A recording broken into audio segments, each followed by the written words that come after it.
ആത്മീയതയുടെ ഔന്നത്യത്തിലേക്ക് നമ്മൾ കടക്കുമ്പോൾ നമുക്ക് പിന്നെ ആരും വേണ്ടാന്നാണ് തോന്നേണ്ടത്. പക്ഷെ ഇവിടെ വിരോധാഭാസം എന്താണെന്നറിയാമോ? നമുക്കെല്ലാവരും വേണമെന്നാണ് തോന്നുന്നത്.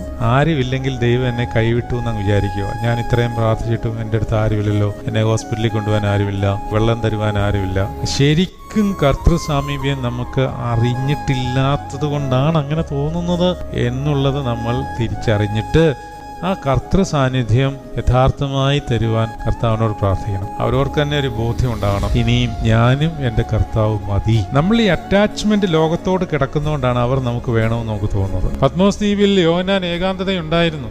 കുരിശിലേക്ക് നയിക്കപ്പെടുമ്പോൾ പത്രോസിന് ഈ ഏകാന്തതയുണ്ടായിരുന്നു. നമുക്കൊന്നും അത്രയും പീഡനങ്ങൾ പ്രാണത്യാഗത്തോളം സഹിക്കേണ്ടി വന്നിട്ടില്ല എങ്കിലും നമുക്ക് തരുന്ന ആ ഏകാന്തതയിൽ കർത്താവിനെ മാത്രം അടുത്തിരുത്തുവാനുള്ള ആഗ്രഹം നമ്മൾ ഇപ്പോഴേ പറഞ്ഞുകൊണ്ടിരുന്നാൽ നല്ല മരണത്തിന് വേണ്ടി നമ്മളെ ദൈവം ഒരുക്കും.